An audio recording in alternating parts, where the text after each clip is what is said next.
Hello everybody, this is New England Dashcam here, and this is a channel update, but it's not necessarily a fun one for me. Alright, as you can see, this right here is my dashcam, or at least what's left of it. There's the SD card. There's a green light on here showing that it's turned on, or at least the GPS is working. This is the main board, and right here is the camera. Yeah, the main board is this whole big thing, and right here is the camera, or at least the shutter for the camera. Now, obviously, I will say, and there's live electricity going in here. Now, it's not recording because there's a red light that's supposed to be right next to the green one. In fact, here's the outer shell. As you can see, the GPS light and the recording light right next to each other. The record light is red. There is no red light there. It has not been recording. Now, this whole thing started this Monday. Monday I was working, and yes, I was working on Memorial Day. And I go to take the SD card out, which is this thing right here, the SD card. I had another one. It came out, but half the plastic on the tip of it. No, actually, I'll show you on this one. Let me unplug it real quick. And it's hard to do with one hand.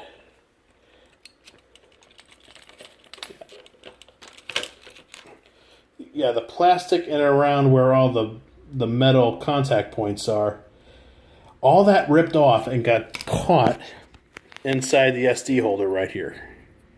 It's hard to see him with a phone in the way. So, Wednesday, or yesterday, today's Thursday, I got home, I took it apart, like you see, not to this extent, at least apart enough to get in here and get all the plastic chunks out from inside the SD card holder. And of course, there were a lot of little parts in there. I don't know what the hell happened to it. It must have got caught in something. And finally got it to work. The springing mechanism worked. So I'm like, okay, problem solved, right? Wrong. Well, got in the car this morning. Started to record video. Only this thing would not record. The red record light would not turn on.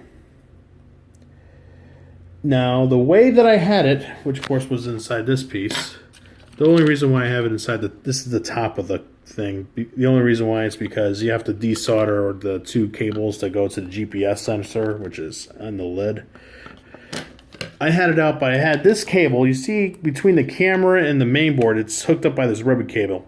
And in order for me to get to the SD card slot, I kind of had to turn it and slip it out. No, I figured maybe the cable came loose, this ribbon cable here. So it's wrapped up by a ton of, all this, heat tape and all that stuff. It's all this heat stuff here. It's, it was a pain to get to, and I'm like, okay. And I figured it's probably one of the pins lost contact. Maybe there's something that jarred loose, but no, it was still attached. You see it attaches down there. Still attached. All the pins looked fine. Everything looks like it should be connected, but it's not for some reason. Now, I'm on the road right now. I don't have all my tools with me, so I can't really diagnose it. And honestly, I don't recommend taking apart a camera to the extent that I have. I even took out the camera lens. It's right here.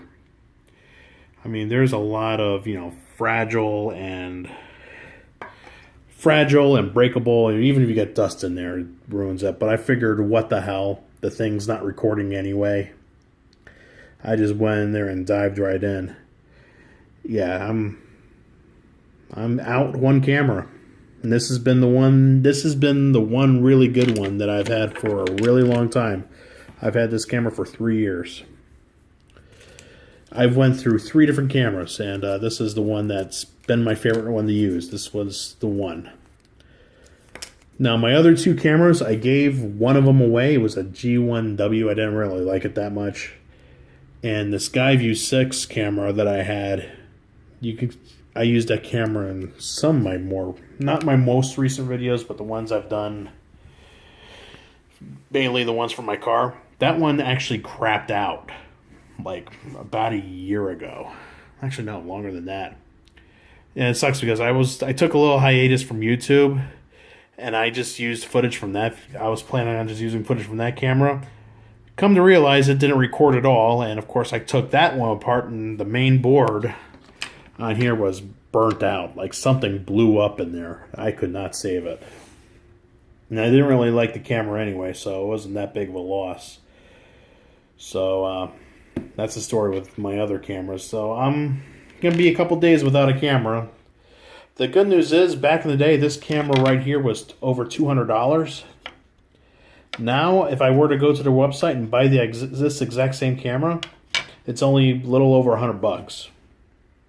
So it has gotten very affordable.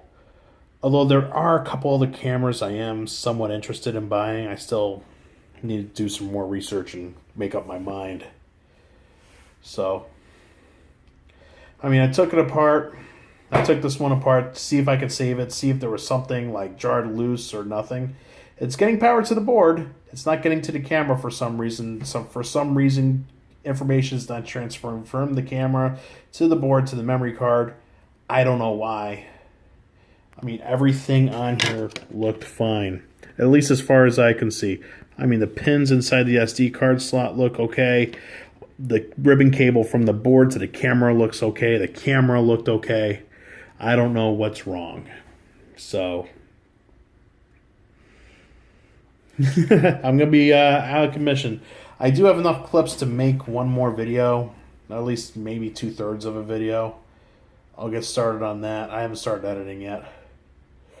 But just a little update. I'm going to be down for a few days. Well, and just in case you guys wanted to see the inside of a dash cam, there you go. Although I will say one thing, I do want to buy another one of these cameras. I mean, if I'm leaning, that's the option I'm leaning towards. This was a really good camera, and from all the solder joints and everything in here, it was really well made. You know, a lot of heat shielding, so there's really no way this would overheat. It was just well made, and while not knowing exactly why the SD card got stuck or why it ripped apart, I mean, I don't think it was the camera's fault. So this was a Roadhog HD camera, and believe it or not, I went on their website to see if they have like a 4K like new edition of this camera, and they don't yet, which kind of surprised me. Why do they keep emailing me? So, but I got a lot of years in use out of this thing, so I'm not crying about it. So that's it for this video. I'm just gone on for 8 minutes. See you guys later. Bye.